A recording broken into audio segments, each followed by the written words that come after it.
I'm going to read you the first chapter of this. This is Caledon, which is my new book. It was published this year in January. It's an historical fantasy book and is set just after the events at Culloden. So our first part, which is from part 1, Caledon is called, begins immediately after Culloden and follows our unlikely hero as he begins his quest. The Mackenzies of the Bridge. The springy heather underfoot was the only thing which coaxed on the faltering footfalls of the tartan-clad man as he stumbled forward. Occasionally his footing would fail him, and the heather would come hurtling towards him, the solid twigs stinging as they struck. They could not injure him more than his shame, however, and that had been his sole companion these 5 days since the ill-fated events of Drumossie Moor. On the first leg of his retreat there had been company, unwelcome but present, but none of the scattered clansmen had attempted a journey this far north into Sutherland. At least, none that he knew of, for secrecy was essential. He did not stop his desperate march until, at last, the lights of a small house came into view. It was a short distance from him, 1/2 a mile at best, and a sudden eagerness dragged him forward. The April sun had sunk behind the hill where the small house sat, and, though it had been almost 2 years since he had last been there, he knew and recognised it at once.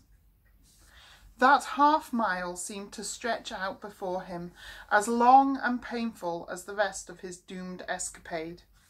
He felt desperation pull him onward, yet the whole world tried to drag him back. He lost track of how long it took him to finally arrive at the modestly tended troughs beside the door. He was forced to crawl the remaining distance, his arms pulling him forward when his feet refused to, only adding to his bitter shame. But whatever Highland dignity remained drove him to pull himself to his feet at the small wooden door, and he hammered upon it with a force which caused it to tremble. Only the slightest noise had been audible inside. Now it stopped. The firelight which had escaped from the corners of the doorway vanished, and darkness surrounded the house. "For the love of God," the newcomer called, pounding the door once more. "Robert Mackenzie, if you have any love for your kinsman James Ogg, open this door." No sound ensued, and with desperation the man resorted to his native Gaelic tongue, pleading like a hound shut away from its master, trying to regain its place. There was a shuffling sound from inside, and the door opened a little. A stern red face, a little lower than his own, could be seen staring out into the dim light. This was an older man, 50 years in age, but with his weather-beaten features and set jaw, he might have been as timeless as the mountains around them. "James Ogg?" he asked, opening the door a little wider and peering hard at the man before him. The loss of sight in his blinded left eye and the fading light gave the old man cause to reach out cautiously to the newcomer, still disbelieving that his words could be true. "Father," came a voice from further in the house, gentle but firm. "It is Jamie. Let him in." Robert Mackenzie stood back from the door and allowed James Ogg to enter, which he did gratefully, stumbling over his feet to arrive as quickly as possible. "You look like you've a story to tell," observed the other man. He was a similar height to the old man, but had a strength to him which, though it might once have been present in Robert Mackenzie, there was now no trace of in the head of the house. "Come, I'll rekindle the fire." "Don't pester, Donny," chided Robert's gentle voice, and Jamie smiled to himself. "Can't you see he's weary?" "I see it more in your eyes than in his," Donald Mackenzie remarked pointedly as he beheld the glowing eyes and smiling lips of the newcomer before him. "Sit down, Jamie. We'll have a blaze in no time. Mary, go for Pete. Father, he added, taking the older man's arm and guiding him forward, here's your chair. Sit, I'll coax the fire aglow. There could be no doubt that Donald Mackenzie was now the master of this house, and he spoke with the comfortable authority which suggested he knew it. Yet there was nothing unkind in his orders. He endeavoured to show the greatest respect to his father, whom he adored, and he paid particular care to the protection of his sister, for whom he had watched several suitors come and go. He knew, of course, that Mary had pledged her love to their cousin James Ogg almost 15 years earlier, when they were all children, but the sight of the man before him only reinforced in Donald's mind that he was far from a suitable match.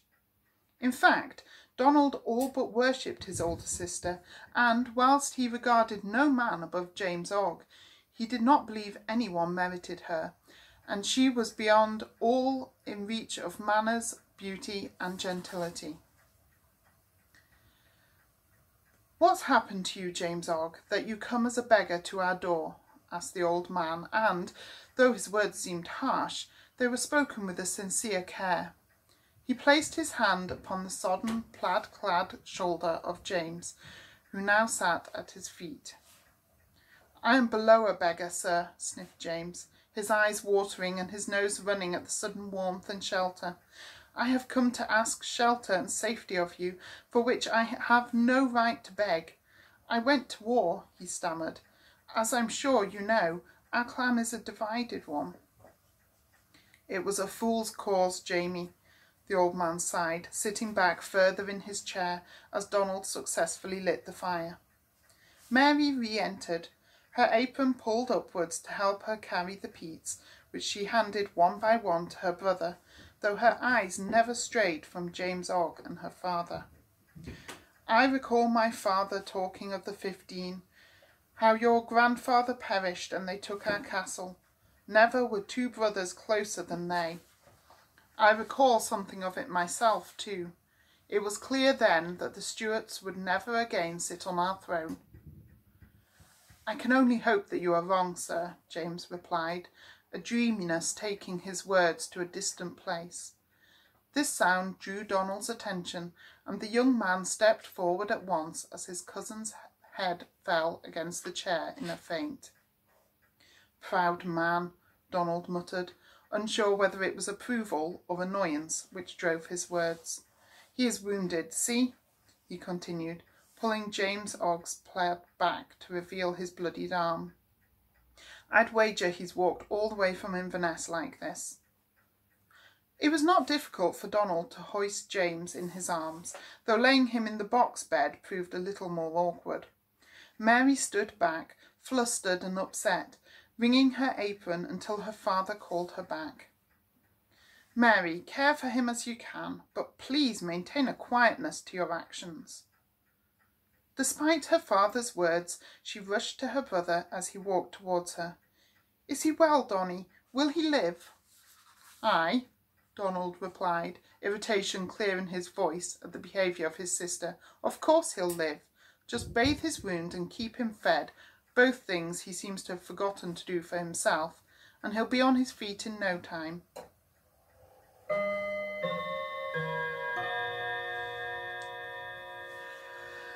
Mary nodded quickly and stepped over to the bed, speaking rapid words, but so quietly that neither her father nor her brother could hear them. She went to her own bed only when she was satisfied there was nothing more that could be done for her beloved patient. It was only then that the two men began talking. "She can't marry Jamie," Donald said firmly, tossing another peat onto the fire. It hissed and at once filled the room with a choking smoke. "He's an outlaw now." "We could all have found ourselves outside the law, Donald," his father replied softly, "but love will not stop for such a boundary as the law." "Father, you came all the way out here to build a home away from the death and destruction you witnessed in the attempts of the Stuarts to reclaim their throne. Surely you won't let that threat follow us by allowing Mary to marry Jamie." "I rather fear our clansman, the Earl of Cromarty, has created that threat for us. We who carry the name Mackenzie are no longer safe here, and it's only a matter of time until we are driven away. Or worse. I want you to take Mary away, Donald." "What?" asked the son with a confused disbelief.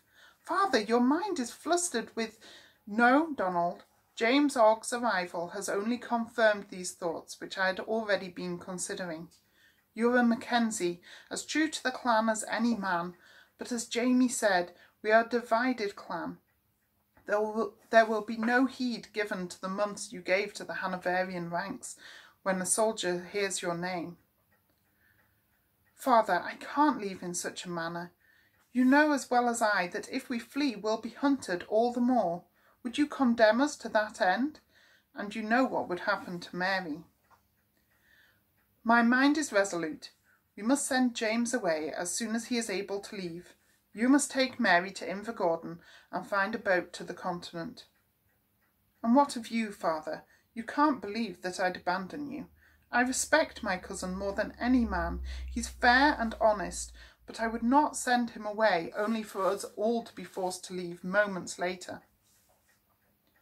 But his father only held up his hand, the signal that Donald knew too well, meaning the conversation was over. He helped the old man to bed before tossing another peat on the fire and laying down beside it, having given up his bed for his cousin. He could not sleep, though not for lack of a bed. He lay awake, considering the words that his father had spoken. His heart raced, his stomach turned, and every muscle in his body cried out that it was wrong. But he had never disobeyed his father. He had joined the army at his father's urging, not that he had seen a great deal of action, for in his first battle he had been wounded and had withdrawn back home to recuperate. He had worked hard since then to avoid the sound of war, being a peaceful man at heart, driven to violence only in the defence of honour. He sighed heavily and rolled over, but was on his feet in an instant as James gave a slight cry. He rushed over to his cousin, who sat upright in the bed, panting for breath. "Jamie, you're safe," Donald said firmly, trying to prise the sharp fingers from his arm. James did not let go of him, but relaxed from his nightmare back into reality. "Donny," he gasped, leaning forward, "it was like I was back there, back at Drumossie." "Well, you're not. You're safe." The calm and determined way Donald spoke these words steadied the two men for only a moment before there came the sound of dogs barking and heavy footsteps coming closer. They marched in time, beating the ground like drum strokes. "God in heaven," muttered Donny, peering through the gap in the window shutters. "Get them out of here," he continued firmly, turning back to his older cousin. "Don't be a fool, Donny. It's me they've come after." "I wouldn't be so sure of that. Take my father and Mary. There's a path that goes beyond the peak and down once more to the river. From there go towards Shin. You'll find shelter on its west side. I'll join you there." He had already begun shaking awake his father and sister, and he helped the three of them clamber through the window at the back of the house. He closed the shutters once more and walked to the door, pulling it open and surveying the 30 men who approached the house. He licked his lips nervously and, never closing the door, stepped back into the house, feeling both giddy and afraid. "Mr. Mackay of Moodale," he announced as the sombre man dismounted a tall horse. He was the only one who rode, the others following on foot, as blindly loyal as the snarling hounds which pulled back their lips as they watched Donald. "What can I possibly have done to earn such an honour?" "Where is he?" was all the other man said. He grabbed a torch from one of his soldiers and pushed past Donald to enter the small house. "My father?" Donald questioned, using his slight stall in time to concoct a lie with which the three escapees might be concealed. "He has taken my sister to Invergordon to find a boat to the continent. I'm certain it comes as no shock to you that, after the events at Little Ferry, no one will deal with us." "Whatever can you mean?" John Mackay asked in a tone suggesting he was happy to allow his opponent to stumble into a trap of his own making. "As a Mackenzie, Your order has only alienated us further. And yet you won't remember that when last I saw you, it was to raise arms alongside you, in support of Hanover. You were never alongside me, Mackenzie. You were always beneath me. But I did not mean your father. Where is your kinsman, James Ogg? James Ogg? Donald asked, feigning surprise as best he could. I have not seen him since he announced he was joining the banner of the Young Pretender. Interesting. And when did your father leave? This morning, to try and reach Invergordon before nightfall.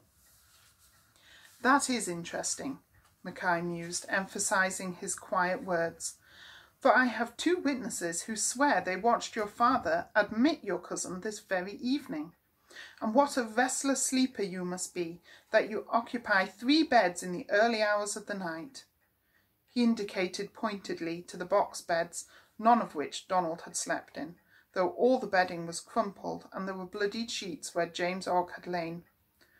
Donald could find no words to speak, but only shook his head in protest. Arrest him, Mackay said firmly. Burn the house. I shall not have a lying traitor living in these lands. He turned to Donald and sneered as he added, especially not one with the name Mackenzie. He watched as Donald had his hands tied behind his back before he stepped out of the house and looked with satisfaction as the flames of the torches began to take hold. They began at Robert Mackenzie's chair and spread rapidly through the house. Donald did try to resist now, cursing the man before him, swearing such vehement threats upon the Mackay clan which 2 hours earlier he would never have used on anyone. John Mackay ignored him until he had once again mounted his horse, at which point he fiercely lashed out with his booted foot, striking Donald in the face. They have not been gone long, he called, pulling his horse's reins towards the direction Robert Mackenzie had left in. Let the dogs loose, and we'll have them in no time. And that's the end of the first chapter.